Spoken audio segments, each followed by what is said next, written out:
Hey, what's up guys? Alex Svenson here with Field Supply, and we are heading up to Manitoba for an epic black bear hunt. A little walleye and northern and smallie fishing as well. Not much of a fisherman, but you can't go up to this part of the world without doing some fishing, because it is absolutely world class. I'd like to say we're starting the video at camp, but it's been about 2 days and we've been trying to get over the border. COVID restrictions are crazy. One guy in our group had a problem with a visa. Another guy didn't have the right documentation on one of the tests. So we've been stuck on the US side of the border for a couple days now, but optimistic we will clear customs today and get to camp tonight. So we're gonna have a great trip. We're gonna do a lot of different product reviews, so be sure to check out some of the other videos on the channel, and let's go get to it. Finally, on our third border crossing attempt, we made it. We are in Canada and we'll be hunting soon. COVID sucks. Canadian border situation also sucks. I'm sure the Canadian people are very nice, but your border, big pain in my ass.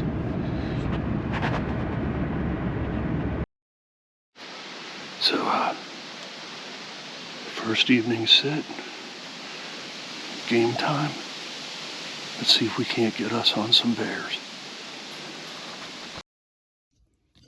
So at this point, I'm interrupting the video. I'm actually doing this back at home base a few weeks after as I'm reviewing the footage, but I kind of suck as a camera guy because it was my first time out.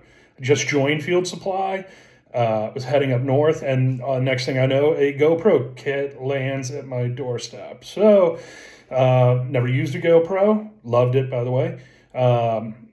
Side note, I never really filmed any of my hunts because I always thought that fiddling with all that technology would take away from what I love about hunting, but truthfully it was actually pretty easy and I enjoyed it. It's fun actually going back and reliving some of it. Anyway, what I do want to do, because I kind of sucked at this my first time out, is provide you guys with a little bit of context on some of the videos and some of the things. So we're going to kind of go back in and see some more of the bears that we saw there that first day.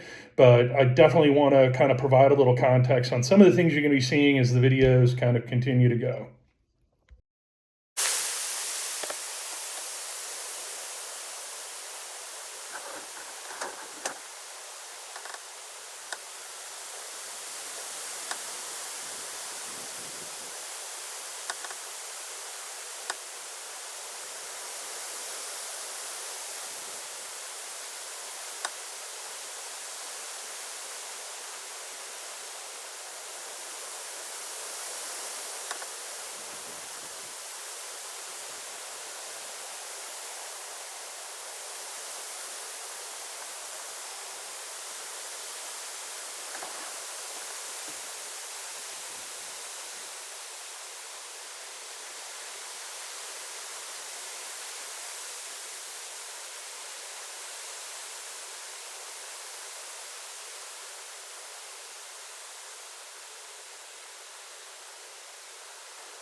was that?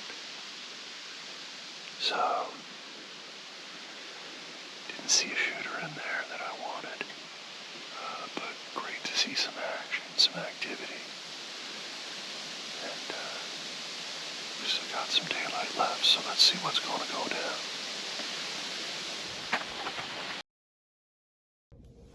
So this would be a great place to kind of add some color and commentary. I said that I didn't see, a shooter. I meant like my shooter. Hunting is all about,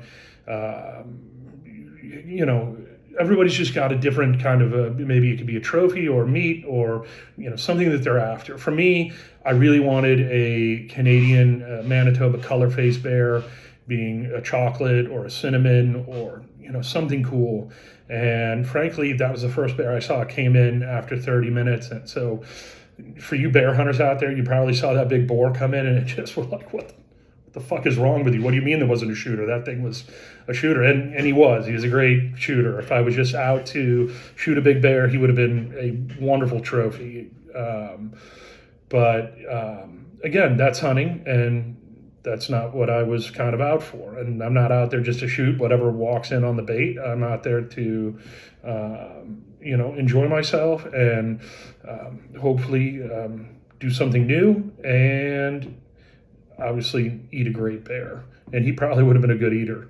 But I think this is another good point, for maybe some of you new guys who are watching and haven't been bear hunting or thinking about going bear hunting. Yes, that first one, if you were on your first bear hunt and you want a big bear and you're trying to figure out how to size them up and scale them, that was a very good bear.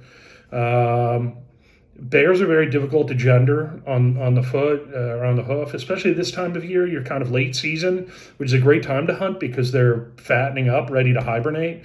If you go on a spring bear hunt up north when they're coming out of hibernation, the weights can vary 30, 40%. No joke. A bear that might weigh 400 pounds prior to hibernation could come out of hibernation at 200 pounds. But the females and the males do look very much alike.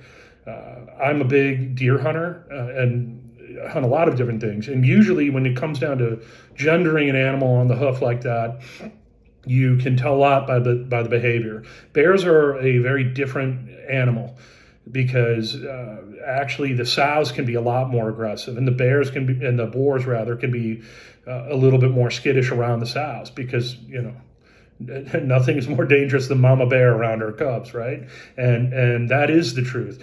Fun fact: when a sow gives birth to her cubs, she won't go back into heat for 2 years. That's usually when she'll wean the cubs and then go back into heat, have another one, and the male bears will kill the cubs. The reason for that is because they want the female to go back into heat. So if for whatever reason the female were to lose her cubs, say for any reason, after the first year, she will then go immediately back into heat the next time around. So a lot of times the reason the male bears kill or want to kill the cubs is because they want to put the female bears back into heat. And as such, the female bears are very cautious around male bears, especially or boars, when they have cubs. And so, sorry, it's kind of a fun fact. But I think the point that I want to get to for maybe some of you new guys is that in terms of gendering, don't base it on the behavior you're seeing, and sometimes don't base it on size. Looking back at this exact trip, the biggest bear that was shot was 400 pounds, and it was a sow. Everybody thought it was going to be a big male boar, and this thing had a head on it like I've never seen. It's very hard to do the gender thing. In terms of sizing a bear, though, regardless if you want a sow or a boar or however you're hunting, the bait can be a very, there's a lot of ways to hunt bears. People use dogs and they spot and stalk, or they use bait. I'd say bait is probably the most common. And bait actually does give you a chance to size your bears correctly, scale them and score them correctly, or at least a little bit better.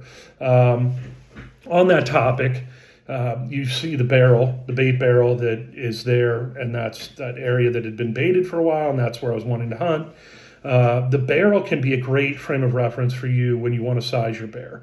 As a rule of thumb, some people say if the bear is as big as the barrel, that it's a good bear and it's a good shooter. that can be confusing for some people because you're trying to sometimes the barrel's standing up, sometimes it's laying down, and the dimensions of the barrel, so you're kind of thinking about the size of the bear. The way I like to think about it, and this wasn't my doing, it was a guide that I've hunted with before that I think is really had a great and astute observation, was would the bear fit inside the barrel? Would the bear fit inside that drum? And that's when you really want to start looking carefully at a bear. That means it's at a certain size and maturity level that it's a shooter. So hope that helps for you newer guys. And let's get back into the videos.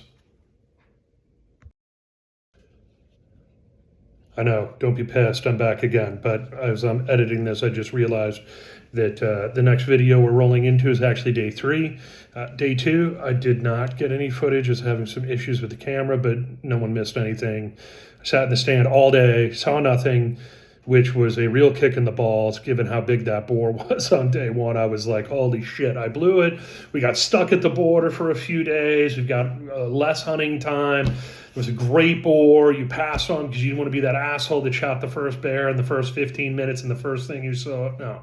So anyway, day 2, there was no shit. What you guys are about to see is day 3. And spoiler alert, we fucking killed a really cool bear.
So that might have looked a little bit of the same from day 1. Like I mentioned, this is actually day 3 here because we struck out day 2 with no action. Day 3 was probably about a 6-hour, 8-hour, actually probably more like an 8-hour sit. So I'd say that this footage here was about 2.5 hours before last light. And for anybody that's been hunting before, I'm sure you can relate when you've been still hunting and looking at the same thing for 4 hours. You start to really take in things that you didn't even know your brain was processing. So when you even just see a twig move or something go a little bit differently, your brain immediately tracks it and picks up on it. And I'm assuming as our videographers and editors and post-production people are looking at this, they're never seeing what I saw on the stand, which was at about 100 yards, these 2 little black ears, pop up. I mean, at first I was trying to make sure it wasn't kind of just a wolf popping its head up, because there are a lot of them up there, especially that time of year. And truthfully, I was kind of hoping it was a wolf because I had a tag for one, and I still have never gotten a wolf. But either way, I saw 2 little ears pop up 100 yards out, and started rolling tape. But that gives you also a very good view of kind of what I was looking at. At this set, I was actually much closer to the bait. I had sat on day 2. I sat at the same set as day 1. It just was just a strikeout. So I had decided to move. A little bit risky. You usually don't want to move for 3 days, but I just wanted to see something different. It was going insane. So I was thinking we were going to strike out again, and really kicking myself for passing up on that big boar on day 1. But you know, things turned around, as you're going to see, but unfortunately not going to see, because the video we're going to roll into now was when that bear that I spotted about 2 hours before last light finally started coming in. And what I learned about the GoPro is that it's cool and it's small and the film quality is pretty good, but the lighting sucks terribly. And I thought I was kind of good, you know. I'm like a filming novice, so that bear worked its way in, and so when we kind of pick up here, you're probably not going to see anything, but you're probably going to hear a very exciting gunshot. But to give you guys a little bit of context on well, let's go to the tape, and then I'll walk you through kind of how it went down.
Dead bear.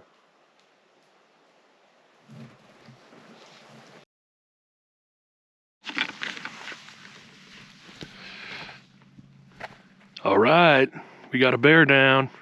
God damn, that thing's bright. I gotta figure out how to put the flash on this camera. All right, we got a bear down. It's dark, I'm just giving it a few minutes, but it was a good solid shot with the Henry 4570. Brought the cannon, put it to use. It wasn't the size that I was kind of setting out for, but man, when that bear came in and worked his way around that barrel and I got to look at that chevron on his chest, I just fell in love with it.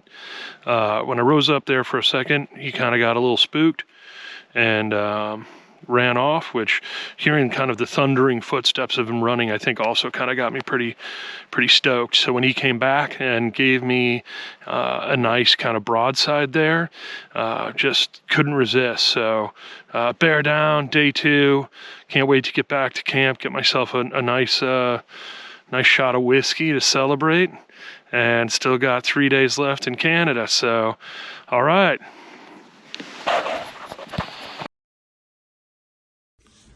So right at last light, the bear was finally getting brave, coming into the bait, and I mean, he was definitely one of the more skittish bears I've seen. But when I got a good look at him, I realized why. I mean, he was a good size, definitely in kind of a mature, shooting class. But once he kind of rounded this tree when he came around, and there's a picture that I took on my iPhone, which has apparently much better kind of light capturing ability that really gives you a good view, and you can kind of size him up and see what I'm talking about. But when he came around the tree, and I mean, obviously he knew I was there, but when he came around the tree, he had this beautiful white chevron on his chest. And that's one of the color phases that I've always admired in a bear. It was like kind of everything came together, but it was last light. I kind of got myself together and steadied my rifle, and he ran off for a little while. Came back in, and literally kind of right there before last light, I got a good shot, and it was my new 4570 lever action Henry, which was fucking awesome. And we had a really good shot. I didn't have to track it anywhere. It was really a perfect shot and perfect scenario.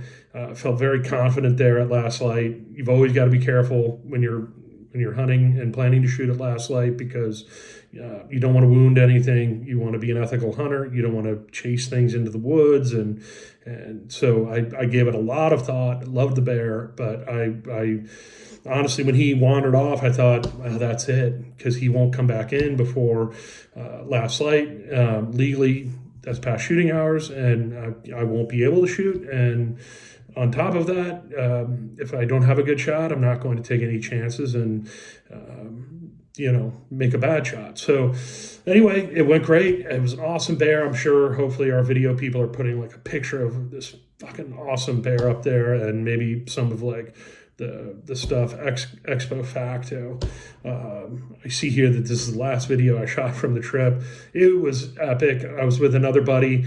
He was trying to do some filming. He struggled with the camera, so we didn't get his hunt, but he shot a huge sow, bigger than my boar. The fishing, which Can has always been great fishing, wasn't as good as I was kind of hoping, but we really only had a half day. My hunting companion needed a couple extra days to close out his bear, and I was trying in an act of solidarity not to go out and have fun and fish and go crazy, but it gave me a chance to read a good book and enjoy camp, which is what half of hunting is about, is just getting into the woods and kind of reconnecting with yourself and with your friends. So it was a great trip. I hope you guys enjoyed the video. I'm super stoked to be a member now over at Field Supply, and hope to do a bunch more of these. Hopefully better video quality. Hopefully we don't have to do this kind of after action report video stuff. But look, dude, I'm no expert. I just a normal dude who likes to hunt, and I got totally fortunate that I landed this incredible job working for a company that sells cigars and hunting shit and fishing shit. And I mean, dude, Dream come true. So anyway, you'll be seeing me on some product reviews, and in the fall, I'm going to be getting after those whitetails. So hopefully you can join me on one of those hunts too. Thanks, everybody. Oh wait, I'm also supposed to tell you to like and subscribe and do all that. I don't know. I'm not like technologically really great or social media. I don't even have a page, but I've seen enough videos to know I'm supposed to say that. So there it is.